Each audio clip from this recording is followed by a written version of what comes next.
not to harass her. You know what Boaz was saying here? You know, the whole time, his whole intention was, this is mine. This woman is not nobody else.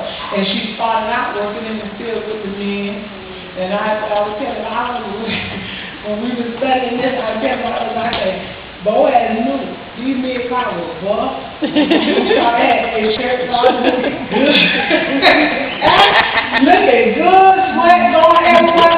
I was like, you ain't got to go all that. I said, you ain't got to say all that. I was like, what that is?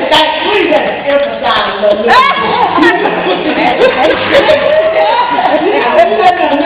He said, you going too far. All right, we'll come on back. But that's what I'm saying. Boaz probably, he said, she got to all these men. She probably going to be looking, you know, and I want her. But that just goes to show that he still hasn't really known Ruth because she didn't care about him. It says, Boaz argued Ruth and Naomi. Yes, Pastor? I'll ask a question. Do you think that the challenges that Ruth had being poor and vulnerable and unprotected, do you think women deal with that today? When they're poor and unprotected, do they become vulnerable? They do. They really do. But I think the difference is having somebody. We got a lot of women that's poor and vulnerable, and they're not absolutely nobody. So they have nothing to stand on, nobody to stand with them, so they fall for anything. But what happened here, Ruth had Naomi. Yeah, she was poor, but she knew that she was there as Naomi. She knew that she had an ultimate goal. Never mind, she had forsaken herself. She took no thought to her. All she was thinking about was her mother-in-law. And because she had that substance of Naomi, the very presence of Naomi being there, knowing what her purpose, that's what sustained her. But women now, and today, a lot of women don't have people. They feel like, oh, they don't understand what I'm going through. Oh, I can't say that. I just want to do what you need. And the whole time, all you got to do is you just find somebody. I don't care what you're going through, and I don't care how you feel, people might feel about you. It's somebody out there that's going to listen, and they are not going to judge you no way, shape, or form, because we all fall short and come short of God's glory. God, you're factor. So would you say that's kind of synonymous where the New Testament talks about the older women should teach the younger women? But we don't have that. We missing that right now in this day because the young women, you find the older women trying to be like the young women.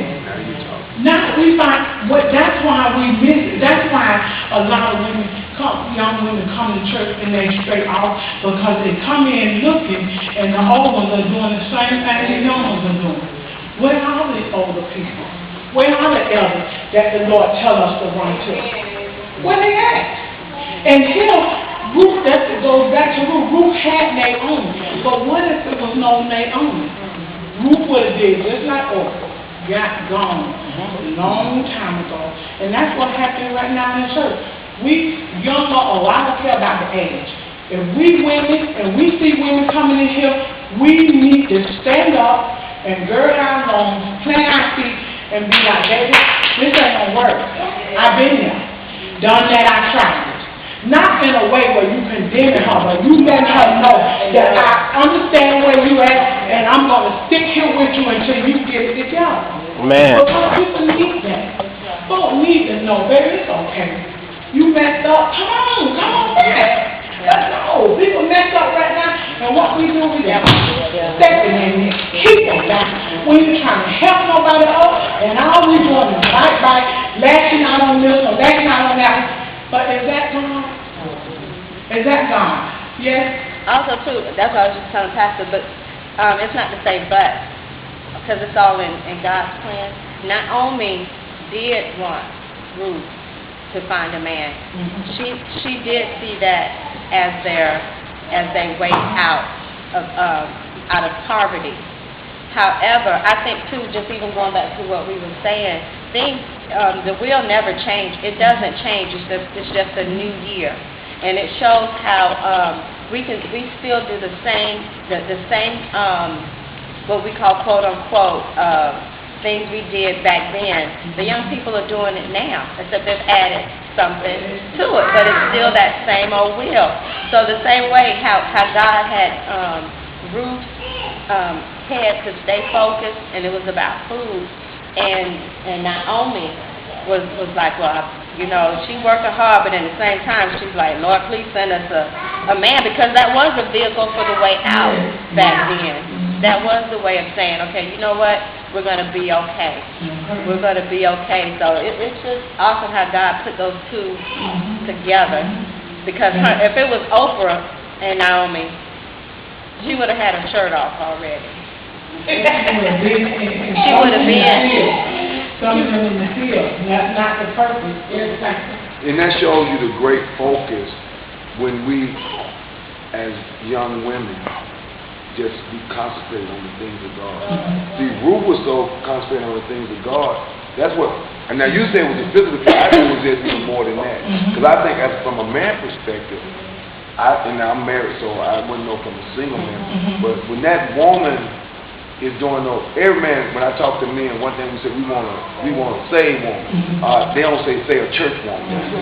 Because Virtuous said something about this was different from everybody else. He'd been in that field, and she knew she was praying, but she also exemplified something that was more than just sexual. It was something that was trustworthy, dependable. And I think that when the young woman, that was the old woman, you see the reason the older women doing what the young women doing, because they believe it's still all this sex appeal that they're looking for. But once the bed is over, then what? Something beyond the bedroom. We get you the whole series beyond the bedroom. So he saw something in Ruth that was so fixed on gleaning, because they had been, I bet you they was trying to, she just been working. This plain woman, why is she so focused on the things of God? When a man looks for a woman, he says, oh, she's this sister. And this sister's really serious about God. It's something that attracts this man to her. So I think that's one, and Naomi had taught Ruth that. You notice that he taught her all the customs that what really gets this man attention. And I believe she knew that Boaz, she was going to gather Boaz's attention. I don't think she just getting ready for any man, but she got him ready for the man that was most significant there. And that's what our young women should be ready. Not just, and see, now they say, I don't want no man. Yeah, you should desire. Yeah, but not just any man, but somebody that has some significance that's going to complete this process, this destiny, this purpose. So that's what and you are absolutely correct, Pastor. But just 1 minute, okay? You're absolutely correct. But then when we take this scenario, let's just say that there are no guns, and we got this same scenario. What you think? We would have this right here, because first of all, she went in that field. She would go in the field with the wrong purpose. She will follow Naomi with the wrong purpose, because Ruth already knew that in this custom that they have to take care of with a woman. So Ruth could have followed Naomi simply to get what she can get. But because she had the mind of God, and because she had the heart of God, she didn't think about none of that. All she thought about was doing the will of God to take care of her with her mother-in-law. And we as women, again, like Pastor said, we as women of God, we have to know that women are naturally